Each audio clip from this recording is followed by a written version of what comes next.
Anna. I'm Anna Wilson, 29. And last week I watched my brother's face turn ghostly white as the judge played my security footage in court.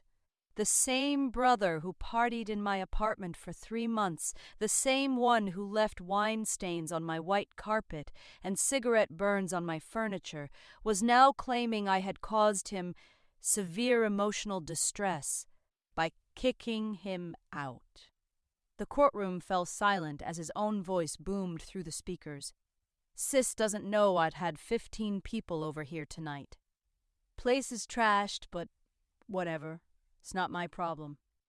Before we carry on, please hit the subscribe button and let me know where you are watching from in the comments.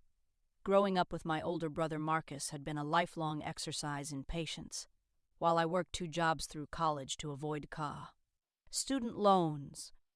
Marcus drifted between majors, apartments, and relationships, leaving a trail of chaos in his wake. Our parents enabled him in every turn, always ready with an excuse. He's finding himself. He's going through a phase. He's just more creative than practical. Meanwhile, I was the responsible one, the reliable daughter who never caused problems and always did what was expected. By 29, I had finally secured something that was entirely mine. A beautiful 2-bedroom apartment in a renovated historical building downtown. The moment I turned the key, I felt a sense of accomplishment that had eluded me my entire life. The hardwood floors gleamed in the morning sunlight that streamed through tall windows. Kitchen had marble countertops and stainless steel appliances. The bathroom featured a clawfoot tub that I had filled with bubbles on my very first night of ownership. Glass of wine in hand, classical music playing softly in the background. This space was my sanctuary, my achievement, the physical manifestation of years of careful saving and planning. 6 months after moving in, I came home from a particularly grueling day at the marketing firm where I worked as a project manager to find my parents sitting in my living room. Marcus stood by the window, his gaze fixed on the street below. "Anna, honey," my mother began, her voice taking on that syrupy quality that always preceded bad news. "Marcus needs a place to stay for a while." I set my purse down slowly, buying time to process what was happening. What happened to his apartment? My father cleared his throat. There was a misunderstanding with his roommate and the landlord. "A misunderstanding," I repeated flatly. "It's not my fault the guy was so uptight about noise." Marcus interjected, finally turning from the window. At 32, my brother still had the demeanor of a college sophomore perpetually aggrieved, constitutionally unable to accept responsibility. And the landlord was looking for any excuse to kick us out. "Marcus just needs somewhere to stay for a few weeks," my mother continued, ignoring the familiar excuses. "Just until he finds a new place." I looked around my meticulously decorated apartment, thinking of the peace I had found there, the routines I had established. The thought of Marcus disrupting it all made my stomach clench. "I don't know, Mom. My place isn't that big, and I have a really important project at work right now. I need to be able to focus, Anna." My father's tone was sharp, disappointment evident. "He's your brother. Family helps family." And there it was, the trump card they'd played my entire life. Family helps family unless that family member was me, in which case my needs were perpetually secondary to Marcus's crises. I sighed, already knowing I had lost this battle before it had even begun. "The couch pulls out," I said reluctantly. "But just for a few weeks, Marcus." "I'm serious." My brother's face broke into a wide grin, the kind that had charmed his way out of consequences for as long as I could remember. "You're the best, sis. You won't even know I'm here." I should have known those words would prove to be the first of many lies. "Marcus, I didn't plan to trash Anna's apartment." Not at first. Anyway, when Mom and Dad dropped me off that day, I actually felt grateful. Another eviction, another burned bridge. But at least I had somewhere to crash that wasn't my car or a friend's couch for the third time in a year. Anna's place was nice. Too nice, maybe. All those perfect surfaces and expensive things just sitting there. A physical reminder of how she'd always been the golden child while I was the family's screw-up. Every time I looked at her organized shelves or spotless kitchen, a voice in my head whispered, "See? She has her life together. What's wrong with you?"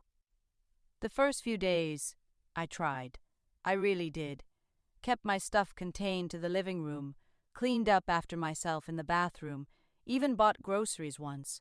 But Anna's schedule was so rigid up at 6 a.m., home by 6 p.m., in bed by 11. No spontaneity, no fun, just work and more work. It was suffocating. Then my buddies started coming around. Just one or two at first, hanging out while Anna was at work. We'd play video games, have a few beers, no big deal. But then Jade came into the picture, wild, carefree Jade, who didn't care about rules or schedules or other people's precious belongings. "Your sister's got a stick up her ass," she said one night after Anna had complained about the noise. "It's just an apartment. She acts like it's a museum." That's when things started spiraling. I'd invite people over, more each time. We'd get louder, stay up later. Anna would emerge from her bedroom, bleary-eyed and annoyed, and I'd feel this perverse satisfaction seeing her perfect life disrupted. "Sorry, sis." I'd say, "Not sorry at all. We'll keep it down." But we never did. The alcohol made it worse. I'd lost my job 3 weeks before moving in with Anna, something I'd carefully hidden from our parents. Drinking dulled the shame of unemployment. The constant reminders of failure. In my haze, spilled drinks and cigarette burns seemed inconsequential.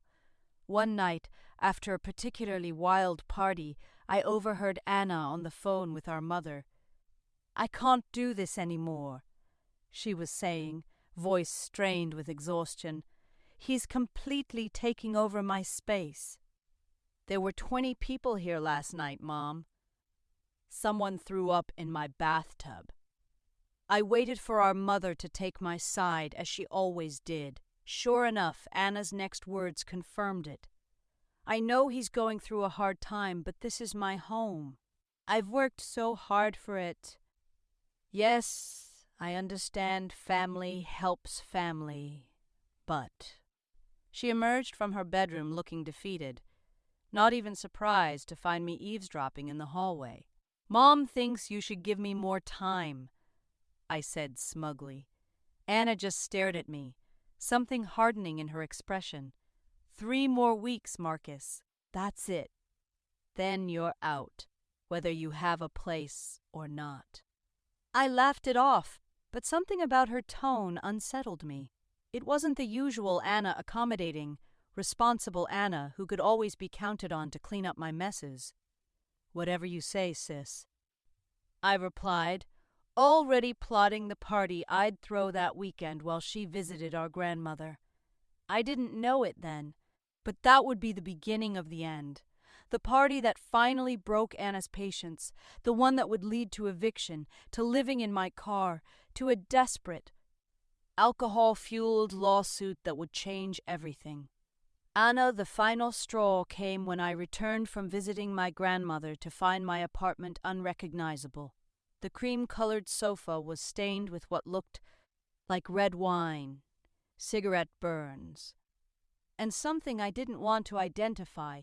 My coffee table had a crack down the middle, apparently from someone dancing on it, and most devastating of all, my grandmother's antique side table, the only piece I had inherited from her, had water rings embedded in the finish, destroying a piece that had been in our family for generations.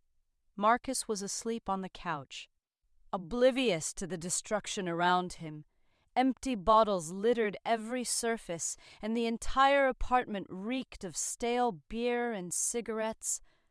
I stood in the center of the chaos, something shifting fundamentally inside me. The apartment I had worked so hard for, had been so proud of, had been violated in a way that felt intensely personal. This wasn't just property damage. It was a complete disregard for everything I valued. I walked to the couch and shook Marcus awake.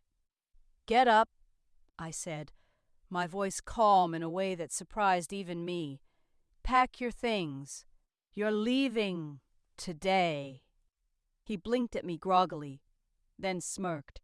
"Come on, Anna. Don't be so uptight. It's just stuff. I'll clean it up." "No," I said, the single word carrying all the weight of years of giving in, of putting his needs first, of being the responsible one while he avoided consequences. "You're done here. You have 2 hours to pack your things and leave." He must have heard something different in my tone, because the smirk faltered. "You can't kick me out. Mom and Dad aren't paying my mortgage," I interrupted. "This is my apartment, not theirs, not yours. You've completely disrespected my space and my belongings." "I'm done, Marcus." For a moment he looked genuinely shocked, as if it had never occurred to him that I might actually stand my ground. Then his expression hardened into something ugly. "Fine," he spat. "Kick your own brother out. Show everyone what a cold bitch you really are. Family means nothing to you, does it?" The accusation stung, as it was meant to. Family had always meant everything to me, which was precisely why I had let him stay despite my misgivings, why I had tolerated the noise and mess and disruption until it became unbearable. "Family doesn't treat each other the way you've treated me," I replied quietly. 2 hours, Marcus. Then I'm changing the locks." I walked to my bedroom and closed the door, sinking onto my bed as tears finally came. Through the walls I could hear him stomping around, slamming drawers, cursing loudly enough for me to hear. Part of me wanted to rush out and apologize, to fall back into the familiar pattern of accommodation, but a stronger part held firm. For the first time in my life, I was putting, quote, myself first, my space, my peace, my boundaries. 2 hours later, I emerged to find Marcus waiting by the door with his bags. Jade stood beside him, shooting daggers at me with her eyes. "You'll regret this," Marcus said coldly. "You think you're so perfect with your fancy apartment and your perfect job, but you're just a selfish, entitled princess who doesn't know the meaning of family loyalty." I said nothing, simply holding the door open. As they walked out, Marcus turned to deliver one final barb. "This isn't over, Anna. Not by a long shot." I had no idea then how prophetic those words would be. "Marcus, I was drunk when I filed the lawsuit. Stupidly, embarrassingly drunk in the middle of the afternoon. Sitting in my car because it had been my home for 3 weeks.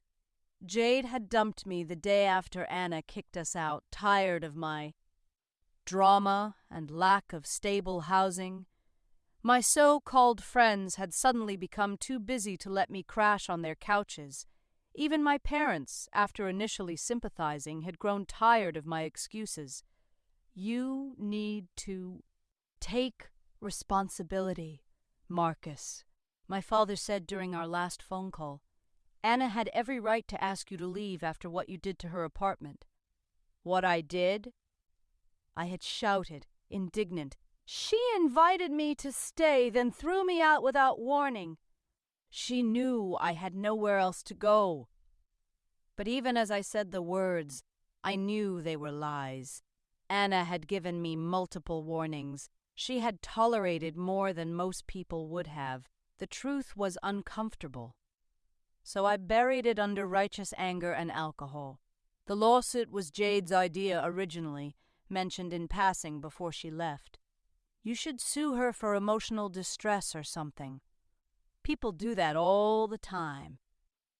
The idea festered in my mind until that afternoon in my car, down to my last $20, and facing another night of uncomfortable sleep in the reclined driver's seat. I Googled how to file a lawsuit without a lawyer and found forms I could download and submit to small claims court. Emotional distress, unlawful eviction, theft of personal property. The charges sounded legitimate enough in my alcohol-addled mind. Fabricated claims about an heirloom watch and irreplaceable family photographs she had allegedly kept or disposed of. I exaggerated the circumstances of my stay, claiming she had invited me to live with her indefinitely, then cruelly evicted me without cause, each lie built upon the last until I had constructed an alternate reality where I was the victim and Anna the villain. Deep down, I knew it was absurd. But desperation and alcohol are a dangerous combination. The $50,000 I demanded seemed like the solution to all my problems, enough to get an apartment, buy some time to find work, maybe even pay back some debts. Anna could afford it, I reasoned. She had her perfect life, her perfect job, her perfect apartment. What was $50,000 to her compared to my homelessness? When the court date arrived, I bought a new suit with my last credit card, practiced a suitably aggrieved expression in the mirror, and convinced myself I might actually win. After all, I'd been talking my way out of consequences my entire life. Why should this be any different? I had no idea Anna had security cameras in her apartment. No idea she had documented every party, every mess, every conversation where I'd bragged about taking advantage of her. No idea that my carefully constructed narrative was about to collapse spectacularly in front of a judge, my sister, and my own lying eyes. Anna, the manila envelope from the county courthouse, arrived 3 weeks after Marcus's departure. Inside was a summons informing me that I was being sued by Marcus Wilson for emotional distress, unlawful eviction, and theft of personal property. He was seeking $50,000 in damages. I read the document once, twice, 3 times. Sure, I was misunderstanding, but the black and white text remained unchanged. My brother was suing me for kicking him out of my own apartment. The attached complaint, filed by Marcus himself without a lawyer, was a masterpiece of fiction. According to my brother, I had invited him to live with me, indefinitely, to help him get back on his feet after an unjust termination from his previous job. I had then abruptly and cruelly evicted him without warning or cause, causing him severe emotional loss, distress, and reputational damage. Furthermore, I had withheld or disposed of several items of his personal property, including an heirloom watch and irreplaceable family photographs. It was complete nonsense. Marcus had never owned an heirloom watch, and any family photos he had were duplicates of ones our parents kept in albums at their house. As for the indefinite invitation and abrupt eviction, there were dozens of text messages on my phone that proved otherwise.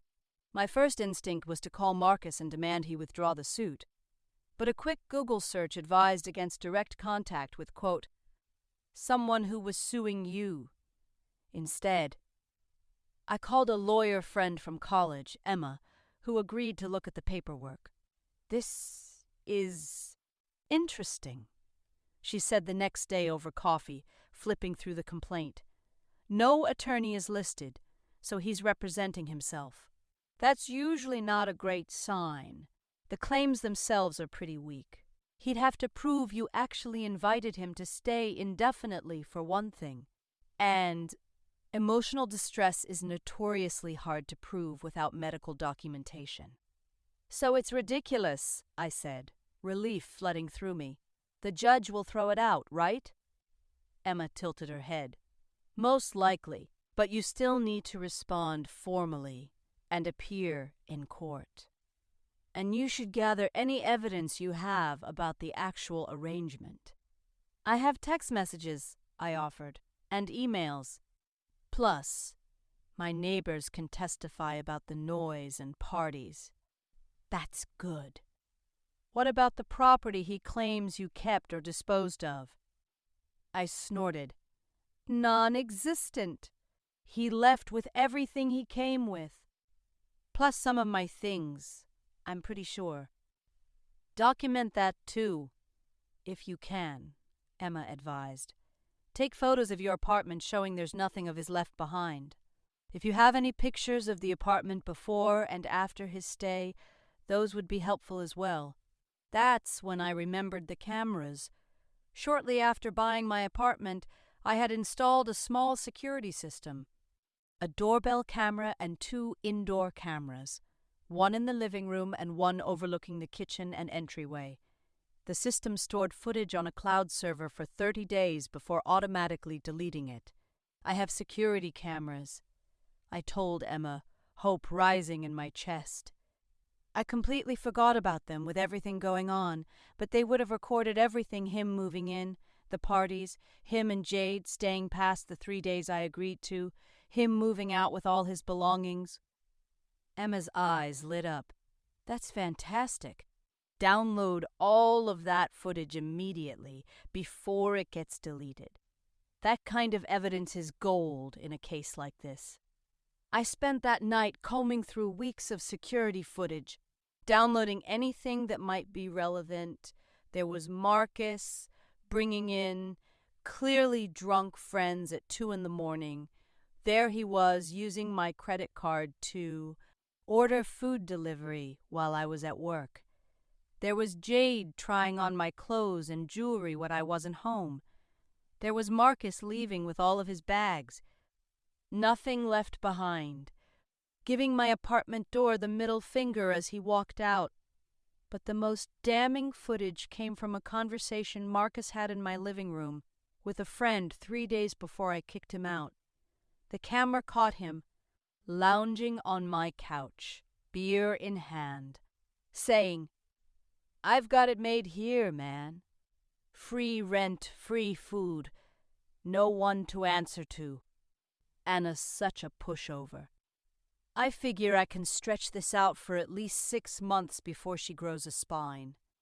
His friend had laughed. "Won't your parents say something?" Marcus had scoffed. "Please. They think Anna's the selfish one for not wanting to help me. They have no idea I got fired for showing up drunk again. As far as they know, my roommate was the problem." I watched the clip 3 times, anger burning hotter with each viewing. All those years of being made to feel like the cold, ungenerous sister, and here was proof that Marcus had been manipulating not just me, but our parents as well.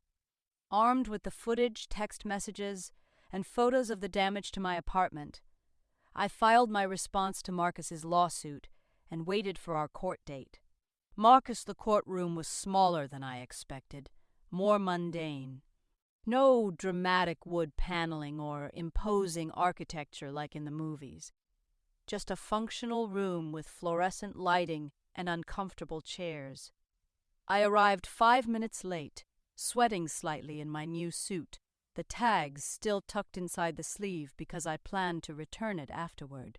Anna was already there, looking annoyingly put together in a navy pantsuit, her hair pulled back in a neat ponytail. A woman I vaguely recognized from college sat beside her man. Something, a lawyer friend, I guessed. As I took my place at the opposite table, I avoided looking at Anna. I couldn't risk seeing the hurt in her eyes, the disappointment that might trigger my own buried guilt. Better to focus on the judge, an older woman with silver hair and reading glasses perched on her nose. Wilson versus Wilson, she announced, glancing between us with thinly veiled curiosity. Unusual to see siblings on opposite sides of my courtroom. I straightened my shoulders, confidence returning.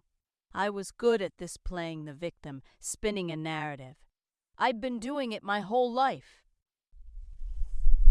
Mr. Wilson, as the plaintiff, you may present your case first. I stood, clearing my throat dramatically. For the next 20 minutes, I spun a tale that even I was almost convinced by Anna begging me to move in because she was lonely. Her cruel betrayal when she no longer needed my support, the emotional toll of sudden homelessness, the irreplaceable items left behind in her apartment. Your Honor, I concluded, my voice thick with manufactured emotion, my sister's actions have caused me severe emotional distress. I'd had trouble sleeping, trouble eating. I've had to seek therapy. I produced a piece of paper that I claimed was a therapist's note, but was actually a generic doctor's excuse note I'd downloaded and modified. All I'm asking for is fair compensation for the damage she's done to my mental health and reputation. The judge listened impassively, making occasional notes. When I finished, she turned to Anna. Ms. Wilson, your response? Anna stood, looking calmer than I expected. Your Honor, everything my brother has just told you is a lie, she began, her voice steady. I never asked him to move in with me. Our parents arranged it after he was evicted from his previous apartment. I agreed to let him stay temporarily for a few weeks at most while he found new housing. I have text messages that prove this. She submitted printouts of our message history, which the judge reviewed carefully. Furthermore, Anna continued, during his stay, Marcus caused extensive damage to my property, invited strangers into my home without permission, and extended his stay well beyond what was agreed upon. When I finally asked him to leave after more than a month, he took all of his belongings with him. There was no theft of property, as he claims. She submitted before and after photos of her apartment showing the damage. The judge's eyebrows rose slightly as she examined them. Mr. Wilson, do you have a response to these photos? The judge asked. That damage was already there when I arrived, I lied, shifting uncomfortably. Anna's trying to pin her poor housekeeping on me. That's not true, Anna countered, anger flaring in her voice. I have, Ms. Wilson, the judge interrupted. Do you have any evidence to support your version of events beyond these messages and photos? Yes, Your Honor. I have security footage from cameras in my apartment that captured the entire period of my brother's stay. My head snapped up, stomach dropping. What cameras? There weren't any cameras. The doorbell camera you walked past every day, Anna replied calmly. And the 2 indoor cameras I installed when I first moved in. They're small but not hidden. They're for security purposes. Your Honor, I sputtered, panic rising. I didn't consent to being recorded. Wisconsin is a one-party consent state for recording, Mr. Wilson, the judge informed me. And as it was Ms. Wilson's private residence, she had every right to install security cameras. Ms. Wilson, do you have this footage with you? Anna handed over a USB drive. I've marked the most relevant clips with timestamps and brief descriptions.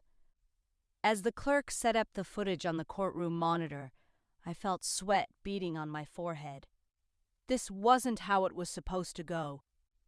Anna was supposed to be defensive, emotional, easy to paint as the villain. Instead, she was methodical, prepared, armed with evidence I hadn't anticipated. The first clip showed me moving in, my parents clearly explaining to Anna that it would be just for a few weeks. The next showed a party where I deliberately spilled wine on her carpet, laughing about it with friends. Then came footage of me using her credit card to order food, Jade trying on Anna's clothes when she wasn't home, me bragging to friends about how long I could stretch out my stay. But the worst was the clip of me confessing to my friend that I'd been fired for drinking on the job, not because of a roommate dispute, as I'd told our parents. Then came footage of me leaving her apartment, all my belongings intact, nothing left behind except damage and destruction.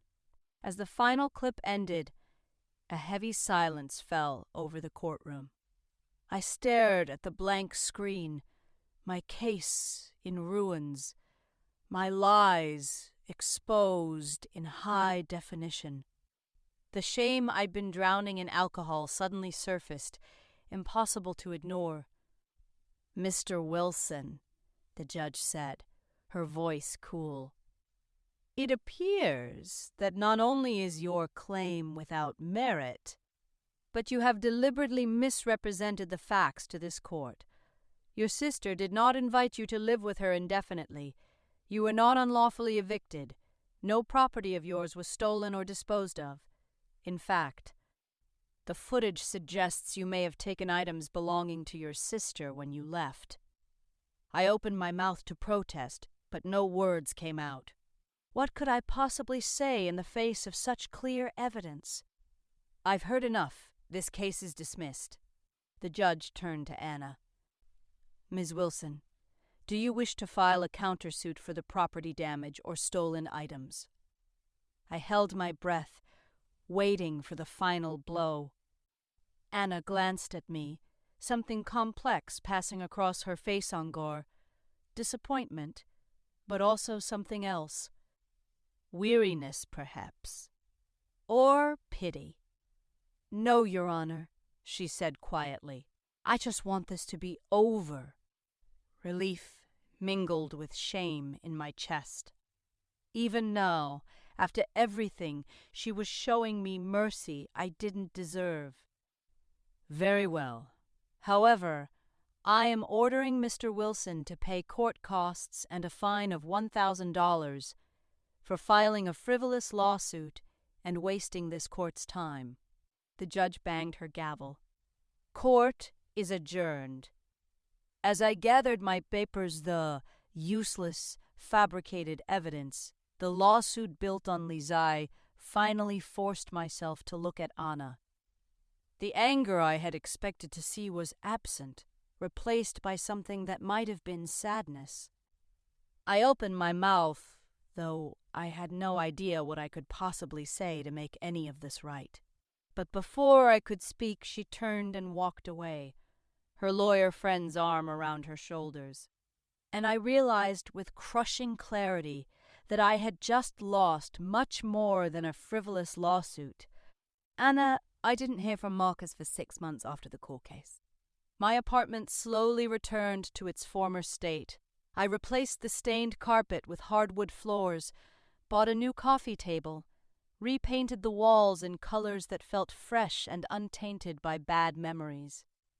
With each change, the space became more mine than it had been before, reclaimed from the chaos Marcus had brought into it. Our parents called regularly, carefully avoiding mention of my brother at first. Then, gradually, updates began to slip into conversation. "Marcus is in rehab," my mother shared during one Sunday call, her voice tentative. 30 days inpatient. It was his choice. I made a non-committal sound, unsure how to respond. Part of me was glad he was getting help. A larger part was wary of investing emotionally in yet another fresh start that might not last. "He hit rock bottom after the court case," she continued. "Went on a bender, ended up in the hospital with alcohol poisoning. Your father and I told him we wouldn't help anymore unless he got treatment."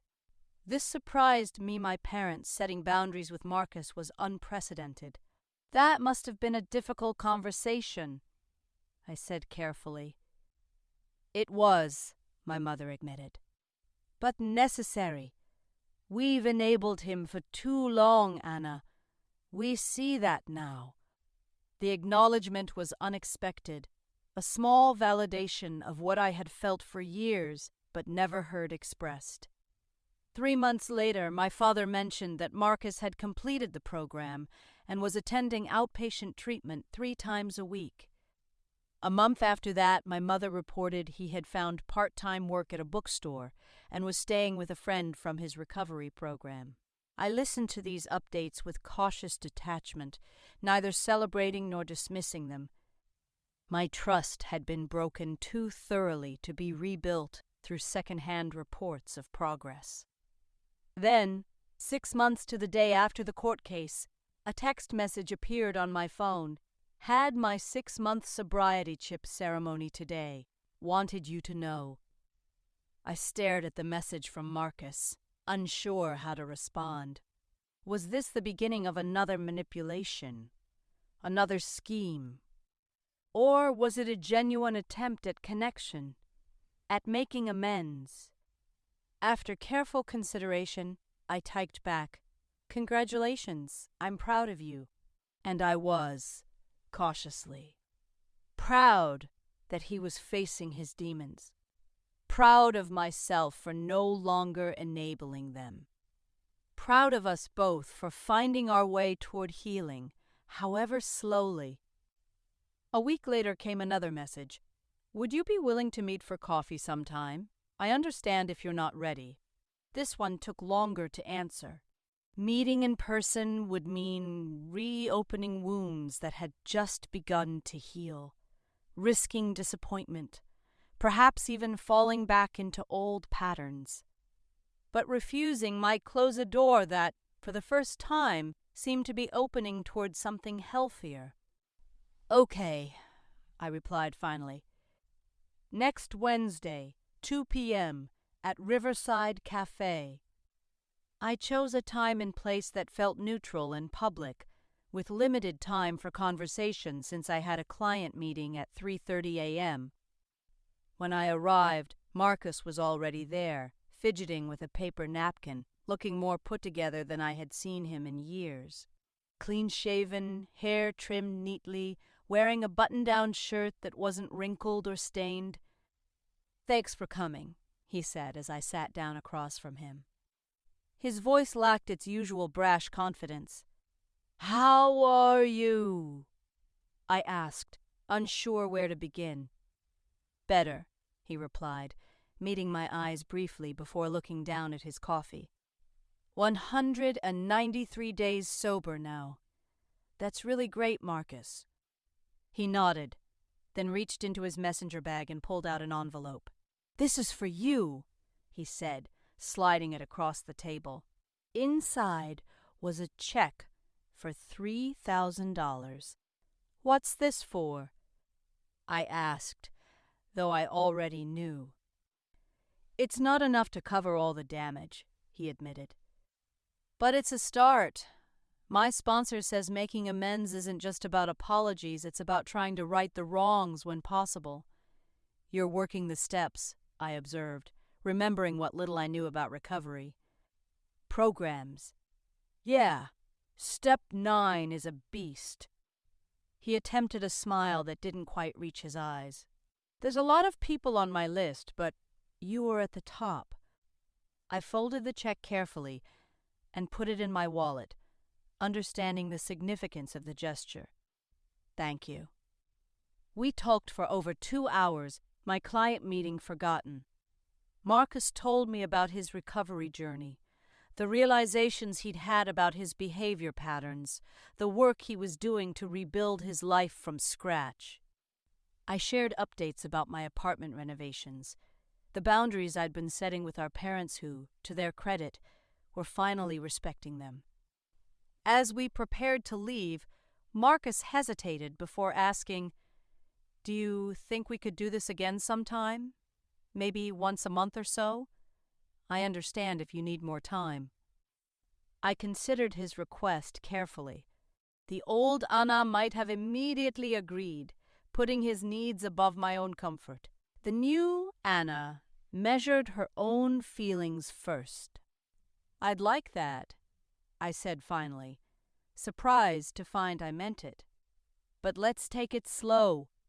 He nodded, accepting the boundary without pushback another sign of his progress. Mark is 5 years sober, and I still sometimes dream about that courtroom. In the dream, the security footage plays on an endless loop. Me laughing about trashing Anna's apartment, bragging about manipulating her and our parents, the undeniable evidence of who I was at my worst. But now, awake in the pre-dawn quiet of my own home, I can face those memories without the crushing shame that once drove me to drink. They're part of my story, not the end of it. The bookstore where I had once worked part-time became my unexpected salvation. The owner, a gruff man named Ray, who had 20 years of sobriety himself, saw something in me that I couldn't yet see. He promoted me to manager after a year, encouraged me to take business classes at the community college, and eventually offered me partnership in the business. Now, 5 years after that humiliating day in court, I'm preparing to open a second Location A bookstore cafe with a focus on recovery literature and community resources. Turning Page, we're calling it. A name that feels right for so many reasons. Anna has been instrumental in developing the branding and marketing strategy.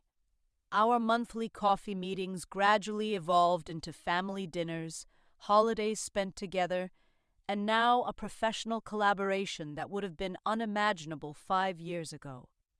Today, I'm sitting at her dining table, reviewing logo designs for the new store. Her apartment is completely transformed from the space I once invaded, the hardwood floors she installed after I ruined her carpet, the warm yellow walls that replaced the cool gray, the new furniture arranged to promote conversation rather than focused on a television. I still marvel at the fact that she lets me through her door at all. "What do you think of this one?" she asks, sliding a design concept across the table. The logo shows an open book with pages transforming into birds in flight. Too literal? No, it's perfect, I say, genuinely impressed. Captures exactly what we're trying to do. The birds represent freedom, she explains, though I had understood immediately. From addiction, from old patterns, from whatever story you've been telling yourself. I like it, I confirm. Ray will too. We work companionably for another hour, discussing color schemes and typography, the kind of normal, productive interaction that once seemed impossible between us. As we wrap up, I hesitate before broaching the topic that's been on my mind for weeks. "There's something else I wanted to discuss," I begin, suddenly nervous. "I'm thinking of asking Diane to marry me." Anna's face breaks into a genuine smile. "Diane and I have been dating for 2 years, a relationship built on honesty and mutual support rather than the chaotic attractions of my drinking days. Anna and Diane have become friends in their own right. Another healing I never anticipated." "Marcus, that's wonderful. She's perfect for you." "I think so too." I agree, relief flooding through me. Anna's approval means more than I care to admit. But I wanted to ask, would it be okay if I did it at Thanksgiving dinner next week? I know you're hosting, and I don't want to hijack your event. Anna laughs, the sound still sometimes surprising after so many years of tension between us. "Of course it's okay. It would make the day even more special." As I gather my things to leave, I find myself pausing in her entryway, struck by how far we've come. From the security footage that exposed my lies to planning a proposal at her dinner table, the journey seems almost unbelievable. "What is it?" Anna asks, noticing my expression. "Just thinking about everything," I admit. "That security footage was the best thing that ever happened to me, you know. As humiliating as it was." "How so?" she asks, leaning against the doorframe. It was the first time I ever really saw myself not who I pretended to be, not who I wanted others to see, but who I actually was. There was nowhere to hide from it. She nods, understanding in her eyes.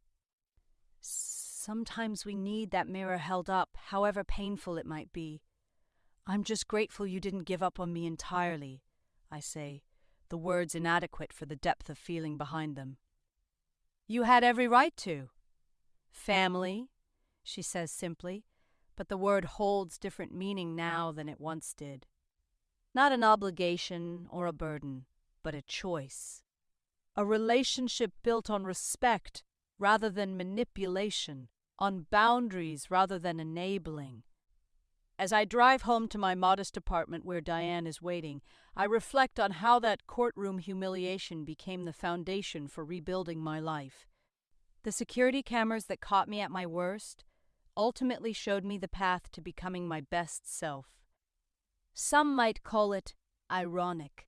I just call it justice, the kind that heals rather than punishes, that transforms rather than condemns. The kind my sister had the courage to seek when she sent that footage to the judge, setting us both free in ways neither of us could have imagined. Anna, 10 years after the court case that changed everything, I stand in the backyard of my brother's home, watching as his daughter Sophia, my niece, now 5 years old, chases fireflies in the twilight. Marcus moves among the dinner guests, a natural host, his easy laughter a reminder of how far he's come from the resentful man who once crashed on my couch. His bookstore franchise, Turning Page, now has 4 locations across the state, each one combining literature with recovery resources. The business model has been featured in entrepreneurship magazines as an example of social enterprise done right. My marketing agency handles all their branding and advertising, a professional collaboration that strengthens our personal relationship. Diane, Marcus's wife of 7 years, appears at my side with a glass of sparkling water. "Penny for your thoughts," she says, following my gaze to where Marcus is now helping Sophia catch fireflies in a jar, patiently showing her how to create air holes in the lid. Just reflecting, I admit. Sometimes it's hard to reconcile that man with the one who sued me for kicking him out of my apartment. Diane nods, understanding without judgment. She knows our full story. Marcus insisted on complete honesty with her from the beginning of their relationship. He says that court case was the turning point, she tells me. That moment when the judge played your security footage and he couldn't hide from himself anymore. It was a turning point for me too, I confess. Learning to set boundaries, to value myself enough to maintain them. Without that experience, I might never have developed the confidence I needed to start my own business, to reshape my relationships with our parents, to build a life that truly reflects who I am. Across the yard, my parents chat with other guests. They too have evolved, learning to support without enabling, to love without rescuing. Our family dynamic, once so dysfunctional, has transformed into something healthy and authentic. Marcus approaches with Sophia, who proudly displays her jar of glowing insects. "Look what Uncle Marcus helped me catch, Aunt Anna." "They're beautiful," I tell her, bending down to admire the collection. "Just remember to release them before bedtime so they can find their families." "I will," she promises solemnly. "I don't want to keep them from their homes." The simple wisdom in her words strikes a chord. How fitting that Marcus's daughter inherently understands the importance of respecting others' spaces, their autonomy, their right to exist where they belong. It's a lesson her father learned the hard way, and one he's clearly made a priority in raising her.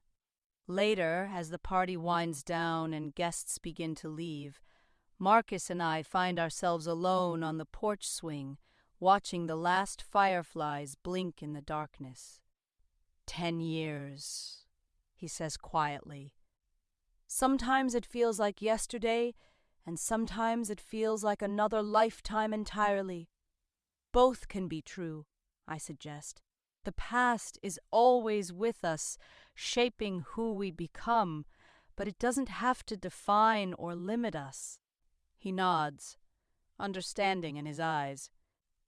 You know what I realized recently? That security footage didn't just change my life by forcing me to face my addiction. It changed how I understand love itself. What do you mean? What? What do you mean? I always thought love meant never saying no, never setting limits, always being there no matter what.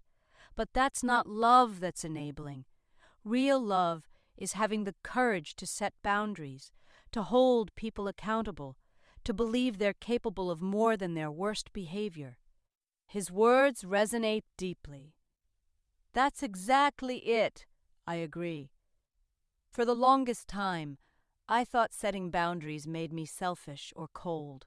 Now I understand it's the foundation of authentic relationship. Marcus reaches into his pocket and pulls out a small box. I have something for you, he says, handing it to me. A decade milestone seemed worth marking. Inside is a delicate silver bracelet with a single charma key. It's to remind you that you've always held the key to your own boundaries, he explains as I examine it, and that in protecting them, you unlocked something better for both of us. I slipped the bracelet onto my wrist, touched by the gesture and its significance. Thank you. It's perfect.